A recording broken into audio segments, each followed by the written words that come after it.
May 2026 has been absolutely stacked with new mobile games of all kind. However, today we're going to be skipping the filler and focusing only on one that genuinely stand out. Hello friends, welcome back, this is Mobile, and here are over 30 great new mobile titles to pick up on Android and iOS while it's hot.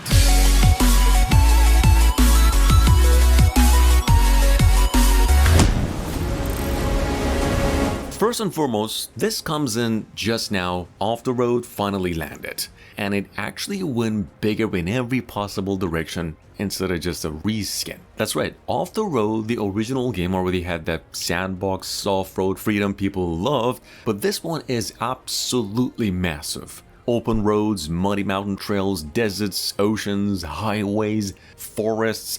Basically the kind of map where you stop following objectives after 10 minutes and just start driving somewhere random to see what happens. And the vehicle variety is ridiculous. Like 1 minute you're running a truck, the next you're flying fighter jets, and somehow it's still offline as well. Which honestly might just be the best part of a game this huge. The whole game's about 1 GB in total, and it does have in-app purchases. Highly recommended. Right now it's a solid 9 out of 10.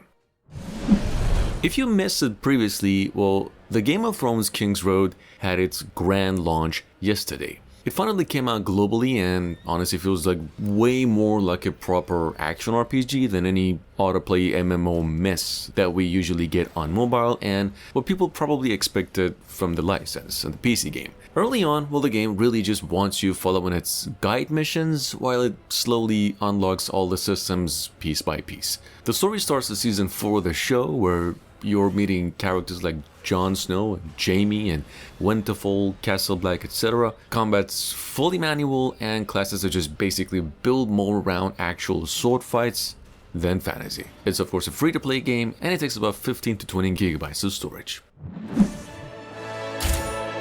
Genesis War feels like one of those RPG tropes that already knows it has momentum behind it. It finally came out after a couple weeks of alphas, betas, and now it's sitting on both the Google Play Store and the Apple Store. And this game doesn't really introduce itself slowly, it's not that kind of game. It just arrives with a rad roster, systems stack on systems, and a pretty successful turn-based combat that sits right at the center. But the real pull is collecting and building teams from a massive lineup. It's very structured, very polished, very gacha inspired, but with that global launch confidence where everything is just already tuned and ready to scale. The game's out today, it's just over 20 gigabytes in total as well. Coming in at number 9 with ETE Shattered Skie. Now prior to this, the game was called ET Chronicles, and for those of you who missed it, it's a sci-fi action RPG set in this corporate war future where mega companies basically replace governments and everything runs on these experimental robots. So the gameplay goes between action heavy and slower progression stuff, so it's not just constant shooting, it's more layered than that. Big install, a big system, very mobile AAA energy, and just a ton of customization right on the side. Plus, new systems where you can actually build and tweak your own space. On another hand, of course, with Everness to Everness. Pretty much most of you know about NT for the past couple years, and this one's been building hype for a long time, and it's right now sitting on top of most mobile gaming charts. It's an open world, but not the usual kind. It's like normal life sim, but like mixed with supernatural. I personally expected this game not to be much like the ads, but it actually is, and that's been such a big surprise for many players. It's got that anime charm, the clean visuals, lots of side stuff, and overall feels alive in just pretty much most of its sections. You're walking around, taking jobs, hunting, gathering, fishing, everything. It's got a pretty good story, and for just 20 gigabytes, we rarely get mobile games this well made. On another hand, Mutant Lands is basically Spider Hero or Spider-Man, except this time Spider-Man lost all of its legal restrictions and brought all the villains in. It's an open world game and you're there as a full mutant superhero with all the absurd powers as well. There's missions if you care, but the real fun actually is just turning the entire map into a playground of pretty much bad decisions. so it's not about saving the world.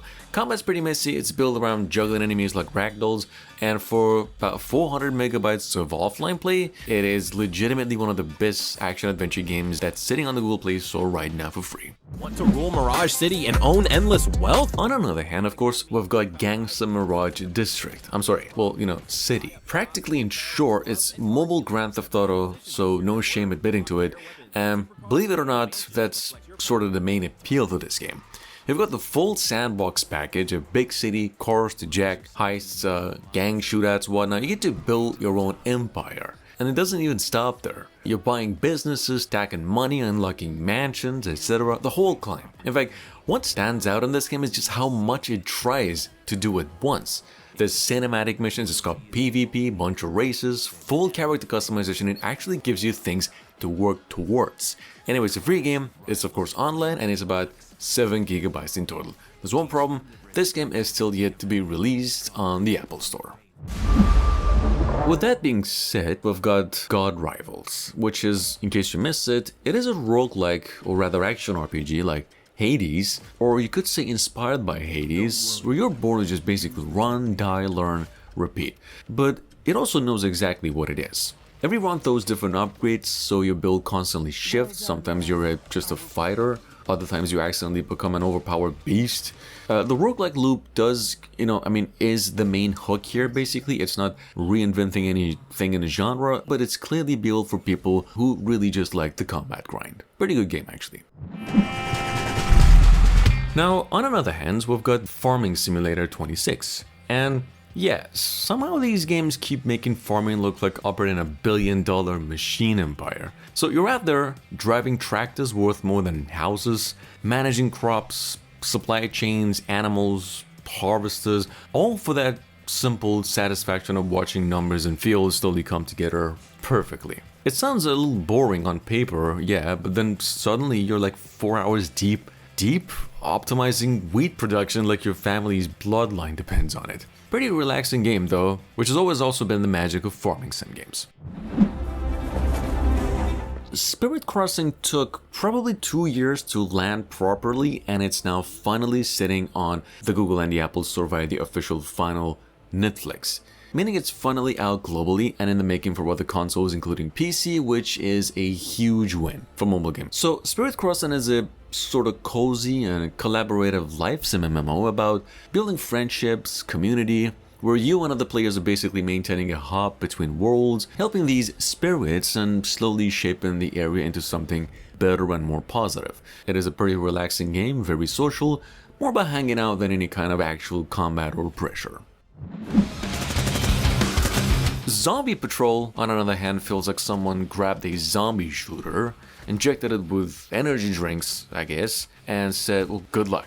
See, everything's pretty fast. Bosses get to mutate into literal abominations mid-fight, and half your survival depends on just not panicking like a supermarket employee during a Black Friday. The real hook in this game is experimenting with different heroes and, the ridiculous builds you get to build until you accidentally create some walk-in apocalypse by yourself. It is still an alpha, sure, but there's already enough nonsense here to keep you entertained for days. Pretty good game. Drop the Goliath on the front lines. On another hand, of course, with Ares the Iron Vanguard. And you might remember going by the name Ares Rise of Guardian. Well, here's the thing, you will now be able to have its English version out for a run. It's free, no need to pre-register nothing, just download it in its open beta. Just keep in mind, it's still very much in that evolving stage, while still though plays like a full-on AAA. It's very much trying to hit that console-level mobile space where timing and combos matter instead of just autoplay spam. It is a little rough around the edges, of course, since it's beta, but the ambition is huge. Going down to number 7, we've got UFL Football Game 2026, which finally made the jump to mobile, and it's really chasing that full console crowd instead of the fast arcade stuff most mobile games lean into now. So the whole thing clearly wants to compete with the big football names already on mobile, and honestly the presentation's pretty clean as well. Playing online matches and live events tied to real football seasons are sort of like the cherry on top. If you like slower, more tactical football games with real teams and some polished visuals, this will definitely grab you fast. I mean, come on, it's been out for just a few days and already downloaded nearly 1 million times. With over 100,000 downloads in just a day, number 3 we've got Ghost Sniper. Straight up classic war, sniping first-person shooting energy done properly. You see, you're sent into these global war zones and told to be invisible, patient, and as best as you could, delete the enemies. It's not the type of game that rushes you because it's all about lining up, reading distances, wind, bullet drop, the whole sniper fantasy loop. What actually makes it hit is just the feel. It's not tap and shoot, you gotta adjust the scope, hold your breath. The environment's also got a lot of work here. Simple concept, but executed in a way that really respects sniping instead of being just a arcade shooter. It's a free game, it's playable offline as well. This one's just different, like unforgettable different. This game is not about the action, it's about being pulled into something you don't fully understand. You could say it's a rather basic walking sim at some times until the world slowly starts bending into this cosmic body horror mess that just hits different. The big thing here is the hand interaction, which is not a gimmick, it's the experience itself. Everything you do feels direct, personal, like you're actually there inside the game's world. Pretty short game though, it hits, it's not loud, it's just disturbing in the right way. It's not free though, it's $10.99. Prime Rush, on another hand, feels like it's actually trying to reshape the usual shooting loop into just something more decision heavy, without slowing the pace down as well. Still, it's a PvP, but there's this extra layer where winning isn't just last squad alive anymore. You can actually extract with Cosmium and end the match early if you play it smart. Which, I mean, that alone changed how people move in the game. Some squads play itself, holding zones, others rush for extraction routes like it's a heist. Then you've got abilities layered on top. It's clearly built around that Brazilian competitive energy as well. Not trying to overly complex things, just giving players different ways to take control of a match before someone else does. It's a free game, about 2 GB in total, and also plays online. Blade of Shadows is now out on Android, and this thing feels like one of those straight up dungeon crawling comfort games built for people that just miss old school hack and slashing. It's fully offline as well. It's a free game, it is less than a gigabyte and downloaded nearly 500,000 times in less than a week. The rogue setup does keep things moving since layouts, loots, and encounters constantly shift each run, and the RPG gives the whole thing enough reason to keep pushing further. You're running through randomized dungeons, cutting through monsters, dodging traps, farming gear, and also slowly building a stronger character after every run. Check it out, it's set to be coming to iOS in the coming days.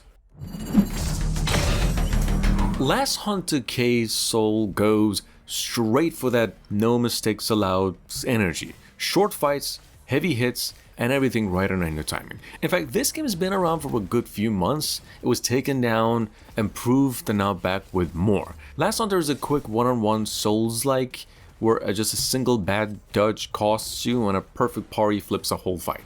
It's got that gritty edge, but the real focus is the combat. Not easy, it's not forgiving, but when it clicks, it really, really clicks. You can play it both online and offline. It's about 2 GB in total and sits on Android and the Apple Store as of today. Highly recommended, a 10 out of 10. This has been coming and going out of the gaming scene for like the past 10 months, so it's finally here, and if you've been missing it, that's correct. The big old AAA console game Control is now on iOS at a affordable price, $4.99. Yeah, well, this one feels kind of unreal right now. We're talking full Ultimate Edition, not a spin-off, not a cloud version, the actual game rebuilt for mobile. That's a massive deal, besides the fact that this is one of the most visually insane action games ever made. Now it's just ready to sit in your pocket, and depending on your OS, it can take up to 45 GB of storage. It's an offline game and also works with a controller. Moving down to number 20 with this game called All Firing. One of those anime RPGs that could actually get lost in the crowd, but is really trying a few things good in a way to stand out. So you've got that usual character collecting setup, you know, the chibi visuals, a flashy fantasy atmosphere, but the twist is just how it plays out. Side-scrolling combat with on-the-fly character switching. where you get to chain combo between 3 different units like a sort of a mini team fight, and the voxel style vibe and the puzzles do make it a little bit unexpected. Still very familiar, but enough little differences to keep it different. Well, with that being said, Mega Pain, retro first-person shooter 3D's full title, is straight up a big love letter to when first-person shooter games didn't care about looking pretty. They just wanted to hit hard and hit fast. This thing feels like someone took Doom, ran it through a modern mobile engine and said, let's just keep it exactly how they used to make them. Like, you're constantly moving, shooting, and if you just stop for a second, you're done. No hand-holding, no filler, it's just raw arena combat with hordes coming at you like it's personal. And on top of that, the PS6 visuals really work. It adds to that old school energy with that classic clear the room or die triangle loop, and the fact that it works offline with optional multiplayer in the works is just like the cherry on top. In fact, if you grew up on old shooting games, this one doesn't just copy the vibe, it really understands it. Bus Sim India, or aka Bussin, is low-key one of those simple sim games up until you actually play it. Reason being, it's not just driving from point A to B, it's pretty much a whole vibe. Like, the roads feel pretty alive, the traffics don't care about you, honking's basically the language, and through all of that madness, you're expected to stay smooth, stay on routes, and actually deliver people like a professional. In fact, what hits different here is the immersion. The stress highways all captures the constant motion where you're always reacting, always adjusting. Besides, it's not trying to be flashy, although it is, it's trying to feel real, and it really nails that. Controls are clean, the boss variety is stacked, and you can even take it online. But at its core, of course, it's an offline game, meaning it respects your time.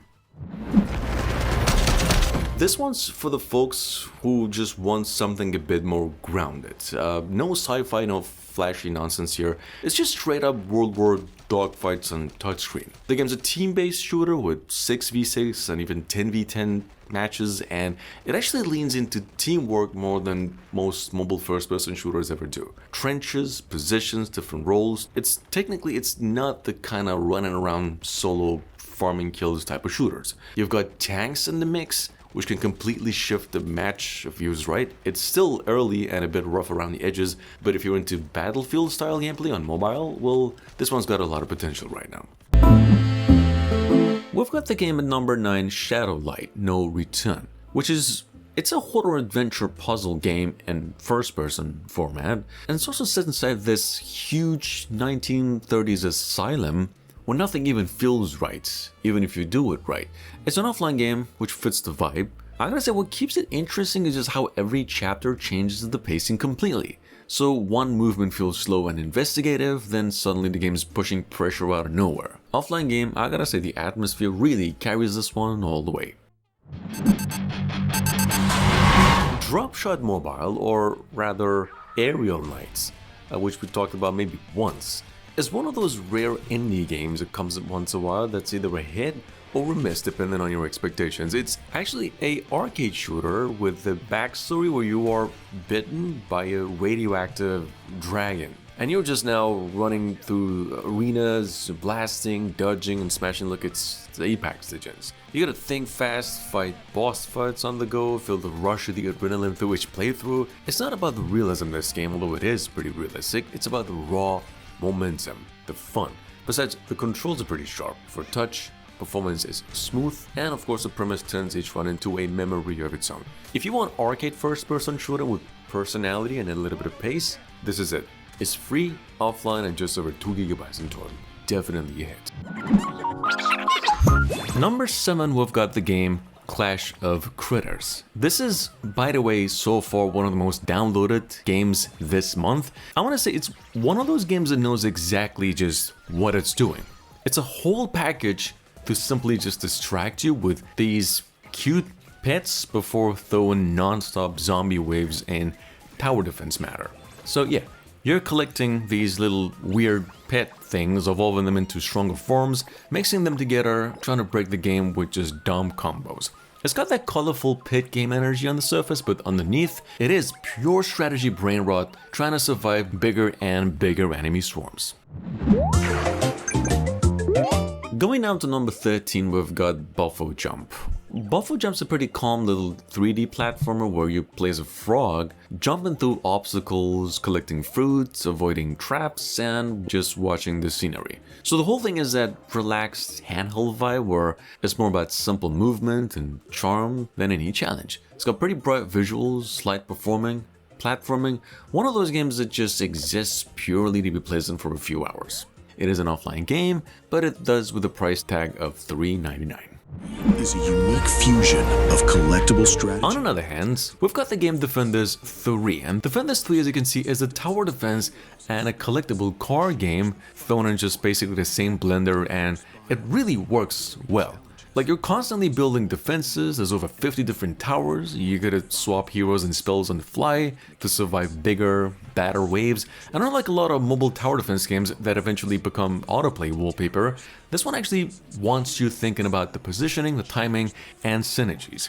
There's multiple biomes, several game modes, and there's also over 25 different bosses to defeat. Not to mention, it's a free-to-play game as well. At this point, I'm not even sure, I'm not gonna lie, that whether this is the same game we've been hyped for or not the past 4 years, but yeah. Warp Nights is apparently out on Android in English, finally, and still finding its way to the Apple Store in English, although it's available there, but not in English. Anyway, Warp Nights is one of those sci-fi tower defense RPGs. It's just not sit-back strategy type of game. It keeps you moving. Sort of like Watcher of Realms, where you're swapping between modes, doing runs, PvP, all that mix, so it never really stays in one rhythm for long. It's a free game, sits around 10 gigabytes, and this is actually real in-game footage. With that being said, Retro Rewind is, technically speaking, you running a 90s video store and slowly also realizing that you're the cleaner, the cashier, the organizer, and the person that's fixing everyone else's mess. But the game does have, polish and real thought behind it. It gets a little repetitive at times, in a calming way though, like looping small tasks with the shop slowly getting bigger, nicer, and a bit more alive over time. This is the kind of game you can play with the movie on in the background. You do want to play the game with your Wi-Fi off, otherwise you're going to get bombarded with ads. It is an online game, in fact. Don't back off! I'm not really sure. This took probably 4 years of just non-stop developer work, but for those of you who prior to this couldn't get hands on it, War Legends is now available on both stores globally, although the iOS version's still in beta. So yeah, anyway, look, War Legends is just one of those games that feels like you're behind the moment the match just starts. There's heroes, spells, all that stuff, but in the moment it's just you reacting fast and hoping your army actually does what you planned. So it feels super clean and super satisfying, gives you all and even more of that Warcraft charm pretty much all along the way. Clay Jam is, on another hand, a pretty classic good old Neverhood. One of those games that's just handmade enough to make you go back in time. So everything's actually clay. And you're rolling this squishy little ball down hills, just smashing into bugs, choosing paths, and growing bigger as things escalate down the line. Pretty simple game in concept, but really satisfying once it gets moving. Nothing complicated, it's just arcade, tactile fun with a weirdly cozy feel to it. It is, though, $2.99, sitting on both Google and the Apple Store right now. It's also playable offline.